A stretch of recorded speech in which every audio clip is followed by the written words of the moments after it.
welcome to this edition of Rod Shop Lockdown. Yeah, today we are, well, this is actually an interview we did like a week or two ago, and it's amazing how the world's changed in just 2 weeks. I'm talking to my man Victor Pardal, the mouth of Africa. Uh, but listen, before we get on this, get on the show, just remember, go check out sahotrods.com. It's our new website that's out with a whole bunch of new links and everything on. Like we said, we are going to be updating that site daily. New stuff coming out, new cars getting loaded every day, and yeah, new interviews coming out. So yeah, check out sahotrods.com. Let's go check Vic Pardal. Go. And we are live with Vic. How's it, my boy? How are you doing? Well, Jay, keeping on me. You good? I can't complain, man. Thanks for being on the show, dude. Seriously. No, my pleasure and honor, bro. Like I always say to various people in the industry, we're here to help each other and help each other build each other's dreams, make them a reality. Like what we need more in this country is unity in specific in our industry. Everybody's trying to do their own thing, but people don't realize that you got to try and help other people achieve their dreams in order for your reality to That is so true. That is so true. Well, look, that's why we started the show, is so we can get everyone talking again, man, and communicating. So what have you been doing? What have you been doing over the last 4 weeks? I've never thought I was much of a DIY guy, but that's pretty much what I've been trying to keep my brain sane, is just fixing random odds and ends around the house. Like I literally fixed the vacuum cleaner 3 days ago. A vacuum cleaner. No, me, I've been fixing light fixtures. I've been cleaning in and around the house. So I've literally, it took me 4 days to go and clean and go through my garage. 4 days, like from 8 to 6. That's how long it took me to go through my garage. And like I said, like just as cold waters, man, we end up collecting a lot of stuff, like random stuff that you like, oh no, these grills will look good on a race car when I build it that I don't have just yet, so I'll just keep it. And you keep all these random parts, and those parts end up collecting. And the biggest thing was like, I've really, over the years, I've collected quite a few sets of wheels. For my drifting career, there was a stage I was going through a lot of random OEM BMW PCD wheels to see which ones were the lightest ones, because you always try and save costs when you competing professionally, because it costs a lot of money, especially in the drift world. Anyway, cut a long story. So I unpacked all these wheels onto the grass, and I'm like, now I'm going to give these wheels a wash, and then I unpacked, and I kept unpacking, and I realized maybe I should count how many wheels we've unpacked. So through the years, it hasn't happened like overnight. I've collected like 18 sets of wheels, boy, in my house. 18 sets of 4 wheels at my house. A whole bunch of them BMW PCD 12120, and then obviously VW and Skyline stuff. And I'm just like, wow. I've always seen them lying like against the wall, but I never actually counted them. And yes, I have collected, the yellow Battles wheels in my backyard, bro. Like, it's ridiculous. I've got a 74 C10 that I've been busy with for pretty much, it's been a long relationship over a decade. Like I got in about 2010, 2011. Yeah. And I thought I was going to do like a 6-week turnaround, overhauling show vibe, and I'm going to hook this thing up. It's going to be my shop truck, and I'll use it as a daily. That took 5 years. Then I got it driving, realized that this thing was massive. I live in a townhouse complex, and parking is like gold, right? So I bring it home, and I realized, geez, this thing takes up a lot of space. So in that time, I also got, I got married to my girl, so she moved in, and I had more or less space. So eventually I sold it, and funny enough, it came back to me. Like, I sold this car, I sold it to a friend, my friend sold it, then somewhere else, I lost track of it for about 3 or 4 years. And then my friend phones me, he's like, yo, Vic, don't you have a red C10? I was like, yeah. He said, I'm going to send you a picture. Is this not your car? It's for sale. I'm like, no, it will never be my car. He sends me the pictures, Bob, it's a C10. I'm like, oh. So how much does the guy want for it? gives me a price. I'm like, yeah, tell that guy I'm coming to buy it back. So I bought it back. It's it's busy getting, well, it was about to get a fresh coat of paint. Now it's obviously been standing for 4 weeks, but yeah. Tell us the history of where you're from. I've got a really, really humble beginnings. Like, my parents were immigrants. My dad immigrated here in the late 60s, trying to, make a better life for himself. My mom then followed suit on the ship and stuff. So my beginnings start really, really humble, man. I didn't come from big money and stuff like that. We grew up in Joburg CBD. And then we moved to a very interesting, colorful place called Bertram's. So my childhood was spent on the streets of Bertram's, Ascot Street. And man, I was one of those kids that I've always loved cars since I was a kid. I was one of those folks that tried to collect as many Hot Wheels and Matchboxes as you possibly, or as much as your parents could possibly afford to buy for you. And I was always into my BMX. I was that kid that was like the official neighborhood mechanic. Like when everybody else's BMXs like messed up, I fixed them. Not that you were doing much, you were fixing punches, but it made you feel like you were MacArthur back in the day. So that's pretty much where it started off for me. My dad was a real strict Portuguese father. Like, he was a real man's man. They don't make them like that anymore. I think our generations have changed drastically over the last few decades. So even though he was real strict, he loved me lots, and he got me into cars real quick. I started driving. I remember the first time I drove, we were supposed to, so my mom was a typical Portuguese mom, like a big huggable lady, cooked amazingly, was a housewife, never drove, hardly spoke any English, watched all the news channels in all different languages, Afrikaans, Zulu, English, never understood a word, but watched all of it. So the one day, I was about 11, man. My sister, who was much older than me, was already driving. We decided, no, we're going to take mom to the Eastgate parking lot, and we're going to teach mom how to drive. My dad, at that moment, for whatever reason, had this green Colt 2000. It's like a real random Mitsubishi Colt 2000 automatic. So I was about 11 years old. So my mom wasn't taking too well to this driving lesson. So I don't know how, bro. I kept on asking my sister, let me drive. So finally, my sister put me in the driver's seat and she let me drive. And I drove around in circles around Eastgate parking lot. And from there, like, my sister came back, told my dad, and I was one of those kids. I was pretty much driving at the age of 13. I shouldn't have, but I was. Also, to that fact was my mom didn't drive. My dad was a construction worker by trade, so he spent a lot of my life away from home. He'd go work on construction projects for 3 months, 5 months at a time, come home, spend 2 weekends on his downtime, and go back to work and stuff. So I ended up being 14 years old. I was a tall kid already, and I would drive through the back seats and take my mom shopping. Notice that I really wanted to take my mom a lot more shopping as I grew older. So, yeah, man, I've always loved cars. My dad was, at that stage, lucky enough, he did obviously assist me buying, like, our first cars or whatever. It was always his cars because it was his money, but I'd get to drive them.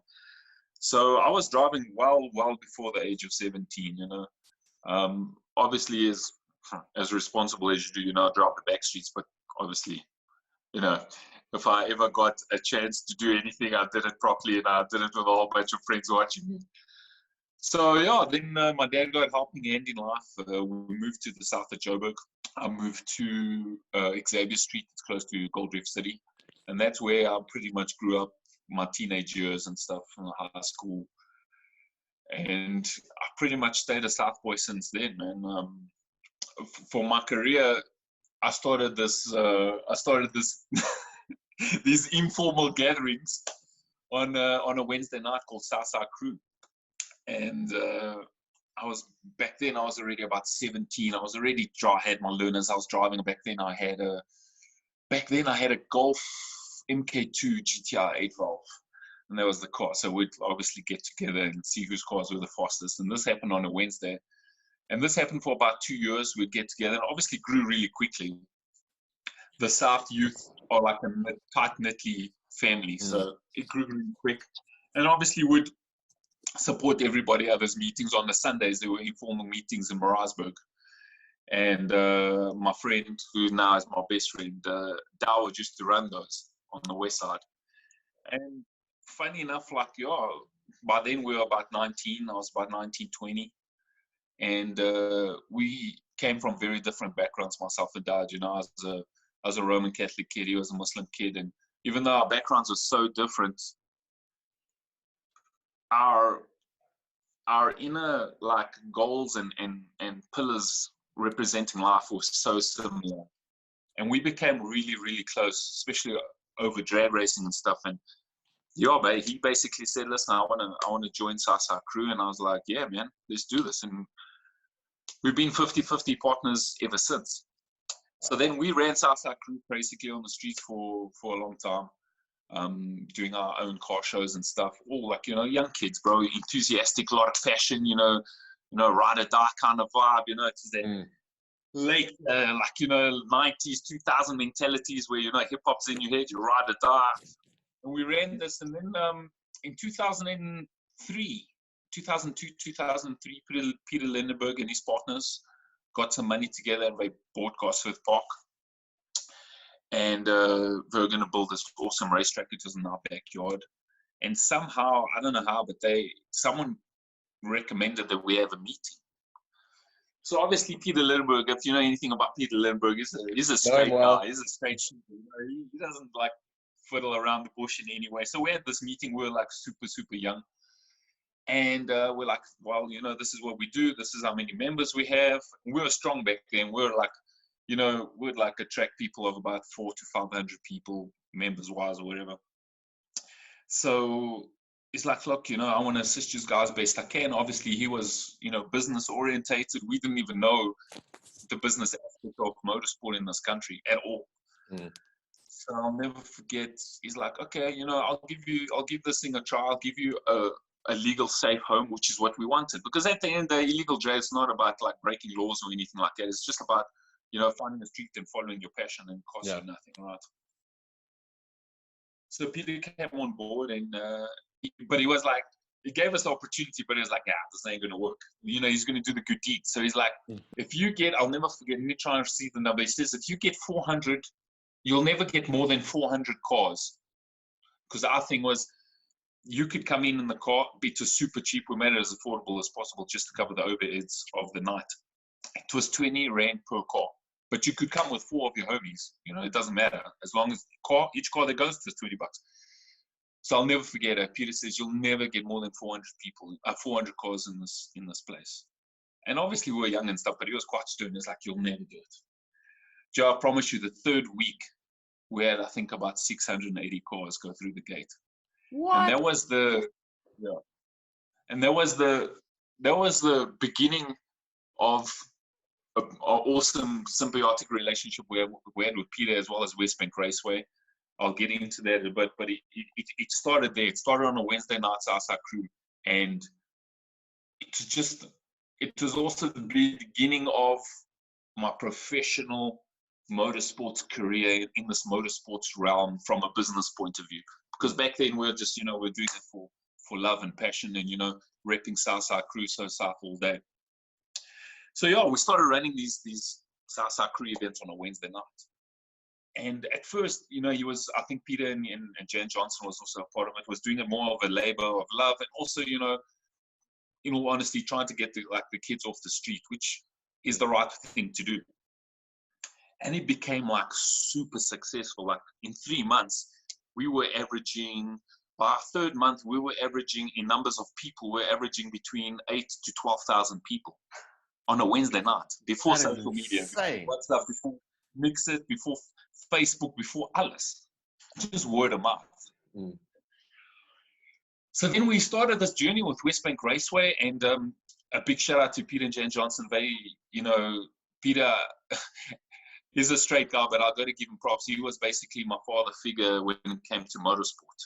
And he taught myself and Dawud a lot of stuff, not just business-wise, but he took us under his wing. We were very fortunate to be a part of. He gave us a lot of opportunities into the professional realm. So he took us under. We ran, there was this series called SASCO, just basically the American old NASCARs from the 90s that we had bought, and we started a series called Saskoya.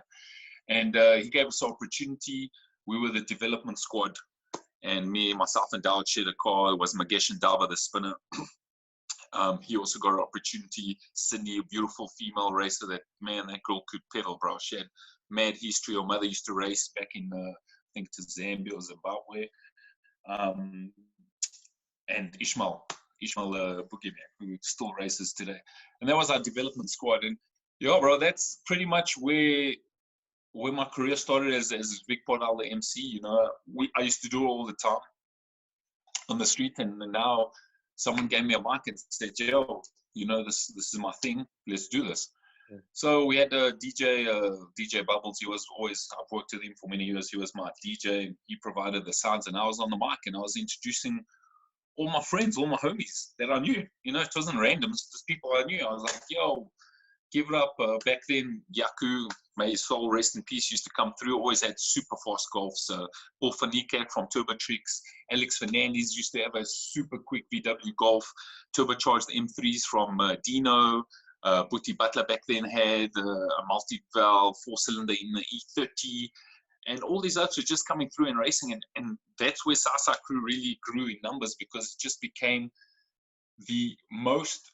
So Sasa Crew on a Wednesday night was the most well-attended motorsport event on a regular every single week in South Africa.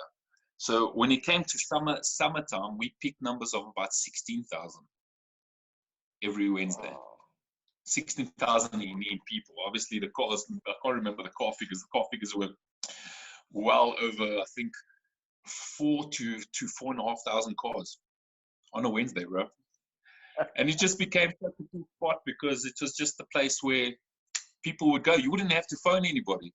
Wednesday night, you know, like it was either club night, it was like clubs open on a Wednesday night, or you'd be the part of the other group, which was the drag racing guys, right? And like, again, bro, I got to give props to Peter and Jen, and they gave us this platform, and they pushed for us. You know, when they saw that we had potential and we were serious about this, we weren't fly by nights. They encouraged us. They helped us through Motorsport South Africa. You know, they sent us on MSA courses. We became clock of the course, scrutineers. All our crew that used to help with the cars all got qualified. And that's pretty much how it started for me, man. I can go into so much detail about those years. That's how it started, bro. That's where Victor Pardal, the MC, grew up from. And obviously from there, we brought a lot of the street elements into that Wednesday night. I'm proud to say that was the first commercial platform where we started we started to drift and spin. Yeah. So the drifting started there basically as the first home. Yeah. Back then we had the likes of Bruno Miranda. He had a 200SX. Bruno was on point, bro. Bruno, there was a guy named Flo. Otto used to travel all the way from Kimberley, and you'd come and practice. I remember during the weekdays, you know, Otto was doing really well in life. Otto's a diamond miner by trade, and obviously business was really good. So Joey, he rocks up, my man, in 2005, 2006 with an M3 CSL as a drift car. Like, you know, they just come out. They were like super expensive and exclusive. What a crazy stuff during the week, my man. M3 CSL drift car, big checkered flag, monster mob. And we're like, wow, so it's gonna drift an M3 CSL. Pulls out, he used to have pit girls. They used to come with him, bro, all dressed up. My man Otto had the number, bro. So he has this big sprinter. Pulls out this big sprinter. So now he's gone through, he shredded a set of tires, 19s. 19s, nogal, not 14s, retreads or 15s, 19s. Pulls out this sprinter, my man. He doesn't pull out like Chinese, fresh import Chinese cheapy tires. Bro, fresh in foil, he pulls out brand new Michelins to go and work on. This is 2005, bro. Me and Dowd are like, wow, this circuit is loaded. So yeah, bro, West Bank was amazing for us, man. We obviously then partnered up with Peter again pushed us. We started Illegal to Legal, which was a Friday night gig. That was the step up from Wednesday night. You know, guys now needed some MSA licenses, a little bit more rules and regulations, got to wear a helmet, this and that, whatever. And that's how it started. And Sure, but I miss that place. I miss West Bank Raceway for many reasons. You know, it was geographically in the G spot. It was a sweet spot just off the highway. The establishment was wow. There was no sand. You know, you could come with a fresh low car, and it wouldn't scrape. It wouldn't get dirty. It was just out of all the racetracks that could have closed down in late 2007. That shouldn't have been one of them. Like there's motorsport struggles so much in this country as it does all over the world. But oh man, when West Bank was sold, it was a detrimental, massive blow to motorsport as a whole, because that track was a multi-faceted track. You could run drags.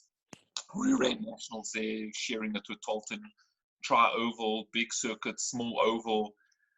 And it was the best track we had in this country. And out of all the tracks that should have closed, that shouldn't have been it. No. And Joe, deals were done, you know, for whatever reason, it was sold, and we lost like the mecca of motorsport in South Africa. You know, it lasted 4 years, just under 4 years, and that was that. And in a flash, bro, it was gone.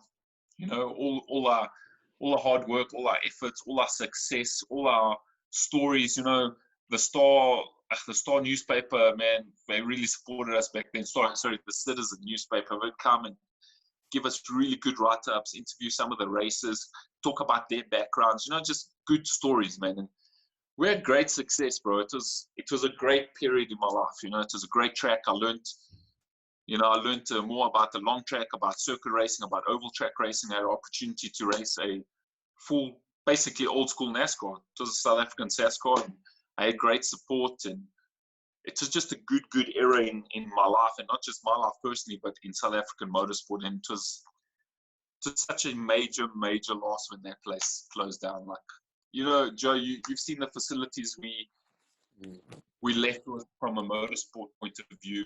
You know, I do a lot of gigs and events every week. I travel in and around South Africa and our neighboring countries, and you know, it's honest to say and safe to say that about 85% of our racetracks in this country are just in dire need of so much capital and investment and just money to just, you know, redo the tracks, redo the circuits, just put money back into the infrastructure of the track. And it's just sad. It just hurts me, because motorsport essentially in this country hasn't got to the point where it makes money. Like, you know, we see tracks. We always look to America and say, oh, wow, you know, NASCAR, Formula Drift, NHRA, what. So you always see the glitz and glam of that. But there's also several racetracks in America that also struggle financially. But at least there is championships that bring people to the track in numbers. You know, you watch a NASCAR race, they're attracting like 85,000 people. I know. At an average of about $70 or $80 a ticket, they're making money. And the glory days of South African motorsport when it comes to, let's say, circuit racing were definitely the late 80s, early 90s. You know, I just before my time, but when I look back at pictures of Kyle Army back in those days, man, Kyle Army was packed, bro. People would literally pack their cars or their buckies and go in camp the whole weekend, watch Saturday practice, Sunday, you know, and we don't have that anymore. There are tracks, though, that I give props to. You know, Swartkorps Raceway, they run their racetrack really, really well. Family business, they try and make it family-orientated, and that's a really well-run track from a business point of view. I give props to Killarney back in Cape Town. I do feel like Killarney needs fresh new blood. You know, I think the elders that run that racetrack are still holding on to their racetrack, and they need new blood and fresh ideas. Big ups to my boy Paul Simon. He's got a lot to deal with. He's the man in between, you know, the elders. And I've known Paul for a very long time. That man has a very hard job, and a lot of people don't know about it. He's the middleman. You know, nobody gets to sit with the elders. So yeah, exactly. He does have a difficult thing of trying to balance it. And I give props to Killarney. Red Star Raceway is a really, really nice racetrack. It's obviously been bought over. It's got new owners.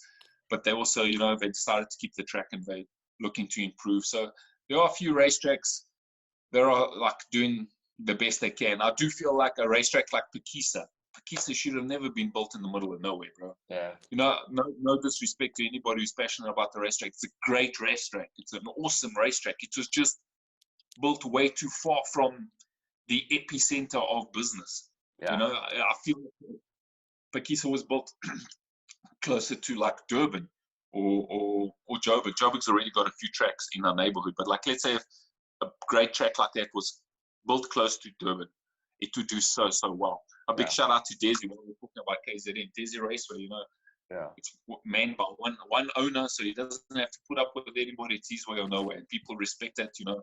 So we are trying. It's just, it's hard, bro. Motorsport in this country as a whole is hard, bro. From a racetrack infrastructure point of view, and that's why I think spinning does so well in this country.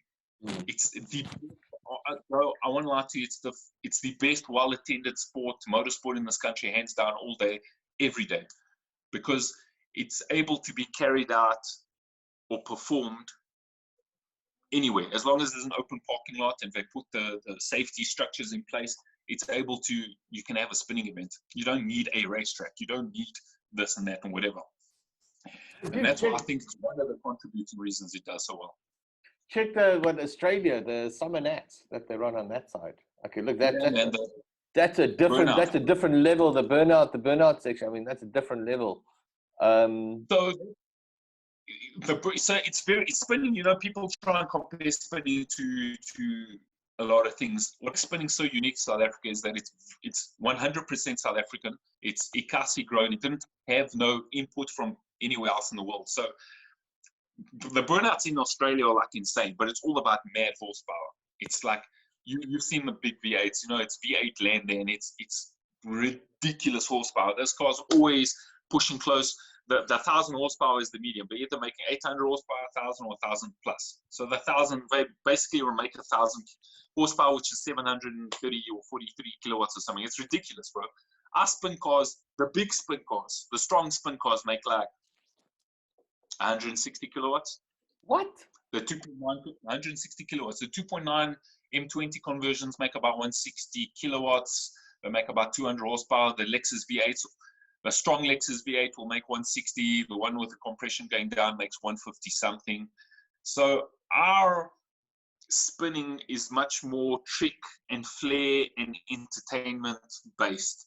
You know, the spinners are coming up with new tricks and new stunts every single event. So I compare it more to like freestyle FMX or best of trick show and like X Games.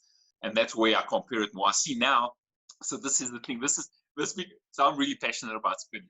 So this is where it really gets to me. So obviously South Africa, when all these big like extreme athletes come here for shows like Jim Connor Grid or Mad Mike or whatever, the first thing that is 100% South African when it comes to motorsport is spinning. So we've taken all these personalities to spinning. Usually, without a shadow of a doubt, there's a place in the dirty south called Wheels and Smoke, belongs to Monday Hush. That has become the home of spinning, hands down, in GP, without a shadow of a doubt.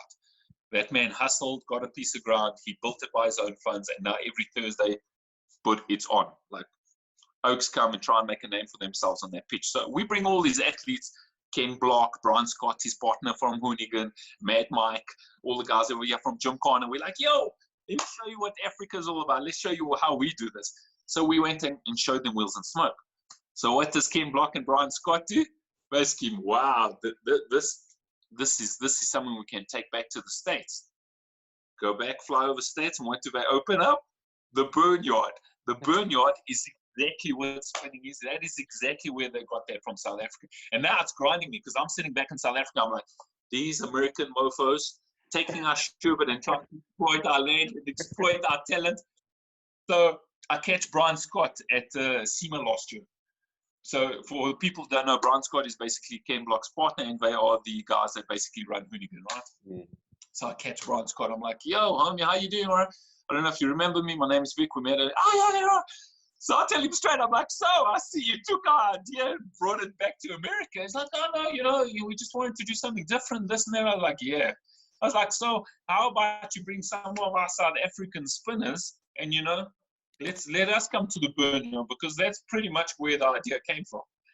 So between me and you, that's the talks I've been having, that's what I'm trying to do. Like this whole year, my aim is to export South African spinning talent to overseas, because you look with the likes of Stacey, you know, she did fantastic when it came to the Netflix product. Yeah. We were over, and that's what we need more of, because we have such talented spinners here in this country, and now they need to get overseas. They need to get on an international platform where they could quite possibly, without a shadow of a doubt, make a honest, comfortable living doing something they love in the States. You know, as much as I'm focusing on exporting the talent, I'm also focusing on trying to promote motorsport, trying to promote spinning specifically to the corporates here, because it's such virgin, untouched territory. You know, it's a lot of guys, the last 3 years, they see the huge influx of music videos incorporating spinning, a lot of film. We've had a lot of documentaries being shot here from Germany and all sorts of European countries. But I don't want people just to take. They need to invest back. Yeah, motorsport in this country, we're trying the best with what we can. I think there's a few things that need to change. I do, yes, you know, I don't want to like call names and stuff. I do believe Motorsport South Africa, MSA, as a brand needs to change their outlook strategically and greatly. I also feel there's a I tend to feel that there's a lot of people that are within the NSA banks that are there as a work position. You know, they're working to earn a salary and not necessarily as passionate about motorsport as I personally, it's my opinion, personally feel someone that works for MSA should be. You know, if you're representing Motorsport South Africa, you should be a motorsport enthusiastic individual. Yes, obviously, you would need, you know, obviously the background in finance or degrees, whatever, in that specific role. But you need to be like a petrol corp, bro. You can't just be working in MSA for a salary. Like, that's just my personal opinion. Got nothing against them. Yes, they're the governing body, etc. But I do feel great strategic things need to change there. I think MSA, considering they are the guiding brand of motorsport, should be doing a lot. You can quote me, a lot more for motorsport than what they're doing. You know, in all my years that I've been involved in motorsport, you know, you pay permits for events, you pay drivers permits. I always see the money go up to MSA, and I never see that money filter down to the motorsport in any way. I've got to give it props. You know, Wally Papas does a lot to try and get individuals, you know, trained up as scrutineers and clerks of the course. That I'll still acknowledge, but I don't see them promoting like the small township events or spinning events or circuit racing. Like, I believe there should be someone sitting in motorsport as a publicist and say, right, we want the results from all the motorsport racing, all the motorsport that happened this weekend. Compile a report, and by Sunday night or Monday morning, send that report to all the news agencies. Because you know what? We'll listen, oh no, Lewis Hamilton came in first and second Bottas and third. Bro, not once do you ever hear on local or community radio or TV any of the national things, national race, national circuit racing, drag race, nothing. It never gets mentioned. And if this is Motorsport South Africa, if we're paying you fees, the least you can do is hire some sort of publicist, PR, marketing lady or gentleman, and make sure that they gather all this information every week and flush it out to all the news agencies, all the Caxton newspapers, all the community news. If you can't flush it to the national big radio stations like 5FM or Highveld, there's a lot of community news stations that are looking for information to spread. And then that has always, I can't tell you how much that really grabs me. Because me as a motorsport athlete, when you're trying to acquire sponsorship, for every one other, and this is how I look at things. I always say, for every R1 that someone invests in me as a brand, whether it be Vic Pardal as the MC or Vic Pardal the drifter, spinner, whatever, I need to give them back at least 10 Rand back. So if you invest 1 rand, I must give you 10 rand back in some sort of exposure to your target market, marketing, what. And if we just got exposed to the media agencies, that job would be so much easier, and you would have so much more access to people wanting to invest in motorsport, whether you as a personal person or as the championship.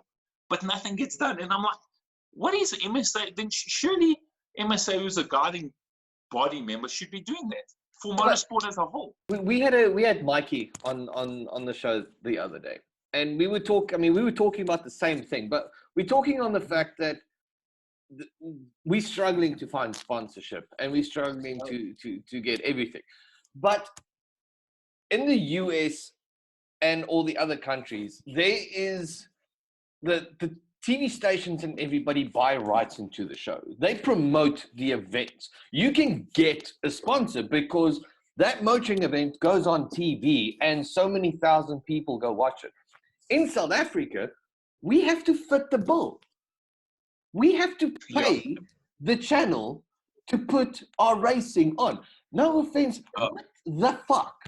How are we supposed to promote anything in the country? So we have to fit the bill to get the people there. We have to fit the bill to maintain it. And we have to fit the bill to promote it. And then you still fight with the fucking channel at the same time.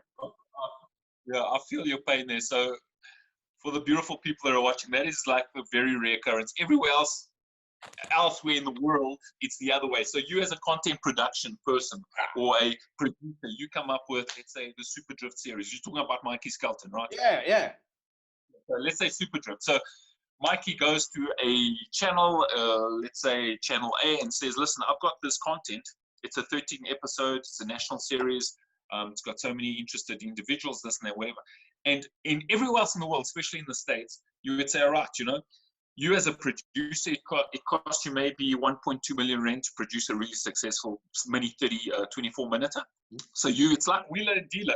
You're selling a car, right? So now you're going to go to Channel A and you're going to say, well, it cost me 1.2, so I'm going to ask for 2.8 million, whatever, right? And the channel's going to say, oh, no, we're able to give you, let's say, 2.2. Cut a long story short, you find a medium, they give you 2 million, and they buy the content from you. That's how it happens everywhere else in the world. But in this country, it works like this. So you got this content, it's cost 1.2 million. Now you go to a channel, the channel tunes you on what slots do you want? So for example, prime time, I don't want to mention names and stuff. Prime time, I know we've gone through this exercise. Yeah. It wasn't even prime time, it was a 5 o'clock slot. And the specific channel wanted, I think the first number was 4.2 million rand for airtime. It cost 4.2 million rand for airtime. Cut a long story short, it was negotiated to 2 point something, etc. And you as a producer fit the bill of producing the show, which if anybody knows anything about TV production, doesn't come cheap, especially if you want to shoot on the week. Yeah. And now you still have to go pay for the airtime to put it on. It's really, I agree with you, Joe. It's really messed up. Then they want your sponsors. Who came up with that theory? They want your sponsors. They want to know who's sponsoring you because they don't want to give them enough airtime because then they can't bill the same. Dude, it is the stupidest thing. Here's the best.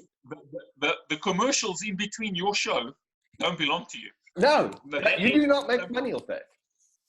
Yeah. Dude, it is crazy. And we're sitting and we're having these conversations and we're going, how do we help motorsport? How do we get people back there? How do we gain the numbers? How do we do that? But you are fighting a battle at every corner. Everything you do is a battle. And it's such a catch-22 because now you go to a sponsor and they go, okay, but where do you promote the thing? Well, we tried to build attendance. Are you on TV? No, it's too expensive to go on TV. Are you here? Well, no, it's too expensive to go here. We can't afford to go to all these places. Well, you don't have the numbers, therefore we can't sponsor you. You're like,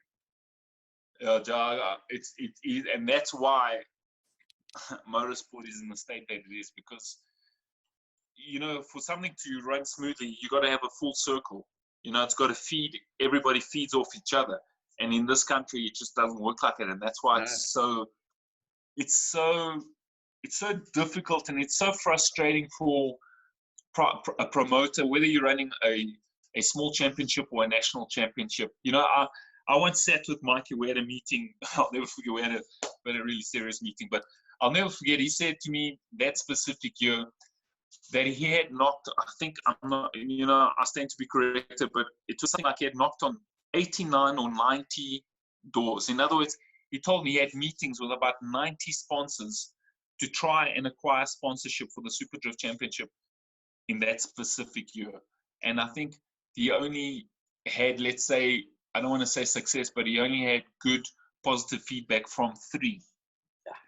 That's, and I feel for him, and I feel for many promoters as I feel for myself, because it's really, really difficult. You know, I run Southside Crew as a team, and I've never run Southside Crew to make a profit out of it. So we got a few spinners in our name. We got Sparky, my team captain, Vichoro, who won Shy Moto and Kayla. And we always, as myself, as the spinners, right? So we always trying to acquire sponsorship just to ease our bill, and also because I know the value that my team brings, right? Sorry, my little bulldog here is getting upset because he can't get to me. So I know the value that I bring to someone's invested, but it's always such a hard sale to an interested person who wants to sponsor. And then the biggest problem also, you know, sponsors want like this much for this little. Yeah. You know, they want to bring the whole car for like, for example, let's say a 2,000 per month investment. It doesn't work like that. You know, the problem is people don't do their research. For you to have a brand on the side of the side, the door, and the front windscreen is pretty much the big money, right? If you want a brand on your car, on your race car, in South African rands terms, they should be investing like 35,000 rand per event or per championship round to have that. But people don't get that number, but they should be. That's if you're running a national series and it's got the right viewership and attendance, etc., that's the kind of money you should be sort of getting, right? That's how I see it per event. But these guys want to wrap your whole car. They want you to pay for the wrap, which is like 22 grand, and then they want to give you like 2,000 rand per event. And I'm like, hey, with all due respect, I appreciate your interest in me, but no, you can't sell out for that. You always look after your sponsors. You always accommodate them. Say, listen, you explain the progress to them. You say, this is how it works. I'm willing for your investment, and I'm willing to make it work. But unfortunately, in the same breath, you also got to be true and honest to yourself. Don't sell yourself short. So I feel your frustration, bro. And it's super difficult. It's difficult. It's not easy, bro. And that's unfortunately, there's so many factors that have lent to motorsport being where it is. You know, I go to like a national or extreme day. There's such amazing cars on the circuit, but the attendance just doesn't make sense. Like that track should be full, and it's not. And it's got like, you know, it's the racers plus their families and their homies. I'm like, it shouldn't be like that. We should be far beyond this already.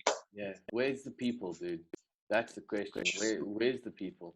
You're trying to make money by the event, but people can't afford to get into the event because it's too expensive to get into the event. But with the event needs to raise the money because there's not enough numbers in order to host it. It's just fighting constantly. That circle is just it's so hard, bro. You know, you're trying to sell sponsors, and by selling to your sponsors, you need attendance figures as well. And for attendance figures, you need people to come through the gate.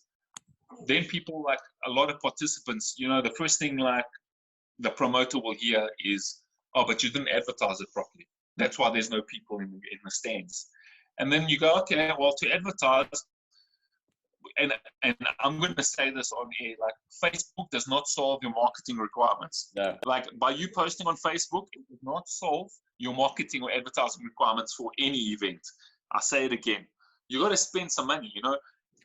Even if you're not doing any posters or old school flyers, which have a very, very, very low percentage of working, there's other digital aspects that you should be investing in, you know. And people don't, when it comes to advertising, promoters struggle because most promoters are motorsport like people, and when they spend money, they want to see something. So I want to spend 300, whatever, let's say 3,000 rand, but I want to see what I bought for. And some promoters, I'm not saying, will struggle to invest, like, let's say, a budget of 35,000 rand in marketing or advertising, because you don't get something physically for it.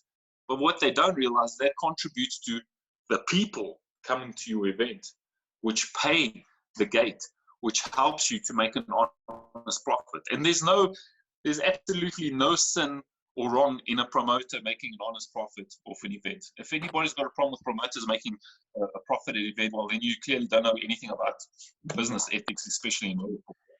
Do you remember Castrol Extreme Show? I do. Okay, I remember it well. I remember I spoke to a bunch of guys the one day, and it was a car club, and they told me that they sat the one day and worked out how much money he makes out of the weekend for Castrol Extreme Show, and they think it's completely sickening, and they refuse to support the event. Okay, what they didn't work out in that time is what the dome, I think back then, was $1 million a day. I think it was. Yeah. Well, I stand to be corrected, but it would have worked just under $1 million rand for the weekend, because they charge you for the build up and the breakup. Breakdown. They charge you for like Thursday, Friday, Monday, whatever. Yeah. So, and that was over a long weekend. Yeah, that was long weekend. Yeah. Then it was the build up, massive marketing that went into it, the promotion, the staff, bringing everything, and the fact that it takes a year to put that show together. It took a year. So then you have to look at all the people that work on it, and they have to, they don't just eat that weekend. They don't just have a house for that weekend. There's for the rest of the year. And you start running through the numbers and stuff, and it was just mind-boggling. It's people do not understand the money that goes in to put big events in. Yeah, they don't. I always refer to, if you're in my close friendship circles, I always call it sticky mentality. South Africans, I don't know if it's South Africans or maybe just otherwise minded people, sticky mentality. I refer to sticky mentality as this: is when you're in the struggle together, when you're all struggling together, you shop because you're in the struggle together, right? You all can see each other at eye level. But as soon as someone or a brand or a product starts doing really well for themselves and starts rising, starts achieving stuff, people can't handle it, because now it forces them to lift their head up and look up to you or look up to the brand or whatever. And people don't want that. They want you to be in the struggle with them.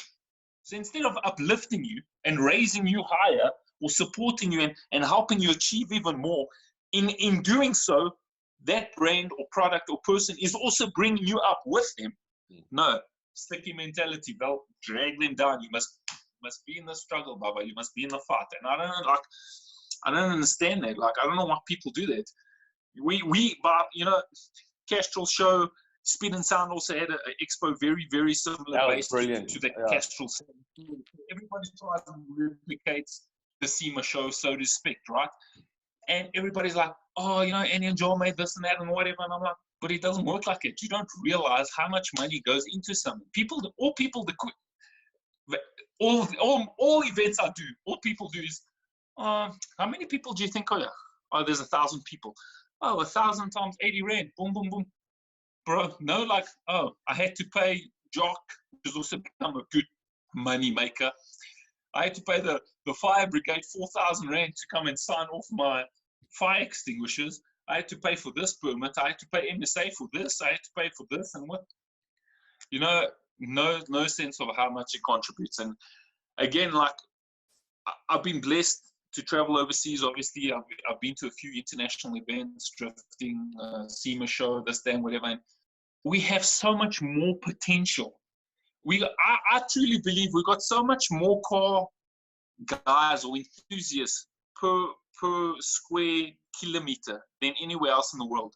The first time I landed in the States, being proper, I thought I was going to walk out of the airport and see Hey, man, I'm going to see Lincolns on 22s all day. You don't see that. Oh, I'm going to see like big V8 supercharged driving down the street 62 or 68 Nova. No, you don't see that, bro. Look, America is much bigger than us, but me, first time I land, that's what I expected to see. But us as South Africa, you're on your way to work, but you will at least see, I'd say about 52% of the cars at least running with an aftermarket wheel on your way to work. You don't see that anywhere else in the world.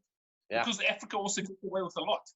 You know, you can put a big exhaust, as much as exhaust. You don't even need to have any mufflers because nobody's going to really test that you're polluting the rest of the world.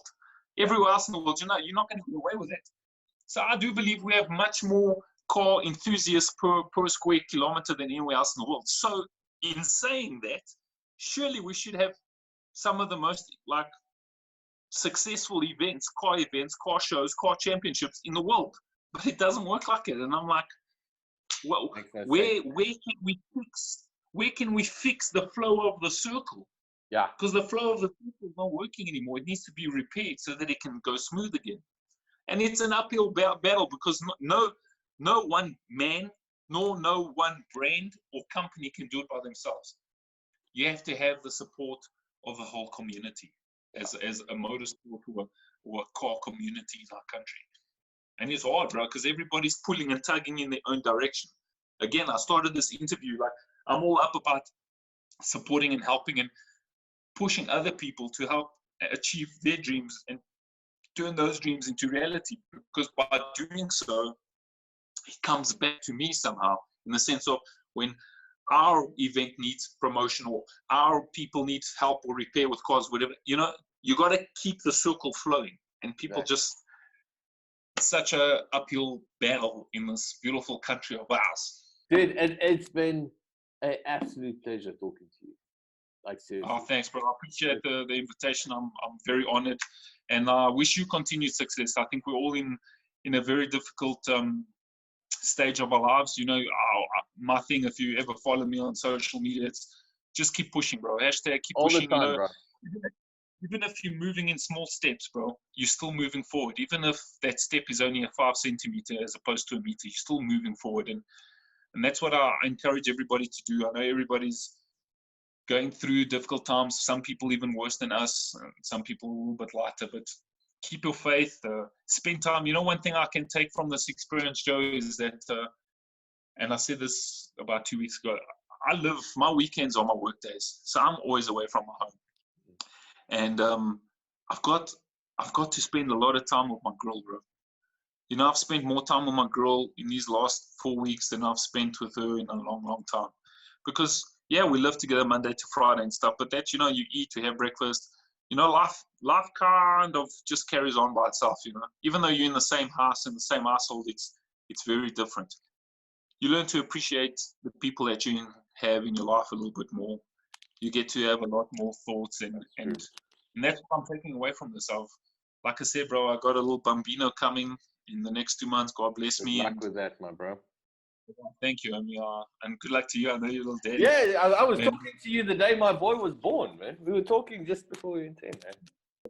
Yeah. So yeah, that's what I'm taking away with this, bro. I'm spending time with my girl, and I also it's been difficult for me because I've been struggling with a little bit of a block of how to overcome this, you know, from a professional point of view. But yeah, I'm here, bro. I keep pushing. I'll try and be positive and yeah, man, fix some more lines. When you know from your side, that's why I do this. You let me know, and we come back on the show and we push and we talk. All right, dude. Thank you so much. I need to run because I've got another interview after this one. But thank you so much for your time, bro. Sure, bro. Thank you. Cheers. Ciao.